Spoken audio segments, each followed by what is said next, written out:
Hello friends, ఎలా ఉన్నారు? ఈరోజు మా ఇంట్లో టిఫిన్కి పూరి చేసాము.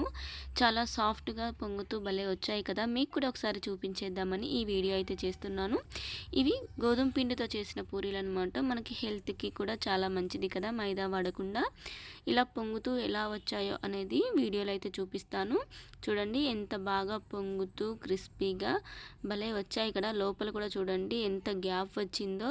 ఇవి ఎలా చేయాలో అనేది ఈ వీడియోలో చూపిస్తాను. ఫస్ట్ టైం చూస్తుంటే ప్లీజ్ లైక్ చేసి సబ్స్క్రైబ్ చేసుకోండి. వీడియోలోకి వెళ్ళిపోదాం. ముందుగా మనమైతే గోధుమ పిండిని తీసుకొని నూనె వేసుకొని బాగా ఇలా కలుపుకోవాలన్నమాట. మెత్తగా మనం చపాతీ పిండి ఎలా కలుపుకుంటామో సేమ్ అదే విధంగా కలుపుకోవాలి. కలుపుకొని ఒక అర్ధగంట ముందు నానబెట్టుకున్నామైతే మంచి సాఫ్ట్గా వస్తాయన్నమాట. ఇలా సాఫ్ట్గా కలిపి పెట్టుకున్న పిండిని అర్ధగంట తర్వాత తీసుకొని మనం చిన్న చిన్న ఉండలుగా అయితే చేసుకోవాలన్నమాట. మనకి ఏ సైజు కావాలో ఆ సైజు.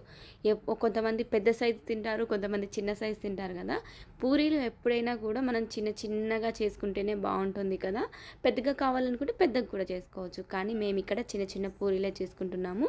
ఇలా చిన్న చిన్న ఉండలు చేసుకొని వాటిని ఇలా రౌండ్గా కలుపుకొని పక్కన పెట్టుకోవాలన్నమాట.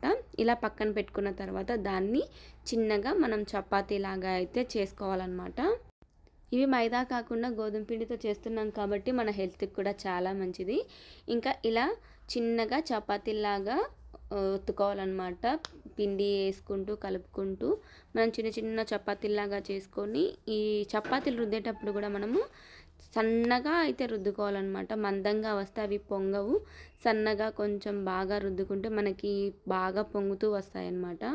ఇలా రుద్దుకున్న చపాతీలని వేడి వేడి నూనెలో అయితే వేసుకోవాలి. వేసుకొని గరిటెతో ఒత్తుతూ అలా చేసామంటే మనకి పూరి అనేది నూనె పైనకి వచ్చి బాగా పొంగుతూ వస్తుంది. ఇదే సీక్రెట్ అనమాట.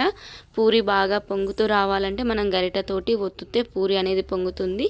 ఈ వీడియో నచ్చితే ప్లీజ్ లైక్ చేయండి, షేర్ చేయండి, ఛానల్ని సబ్స్క్రైబ్ చేసుకోండి. Bye bye.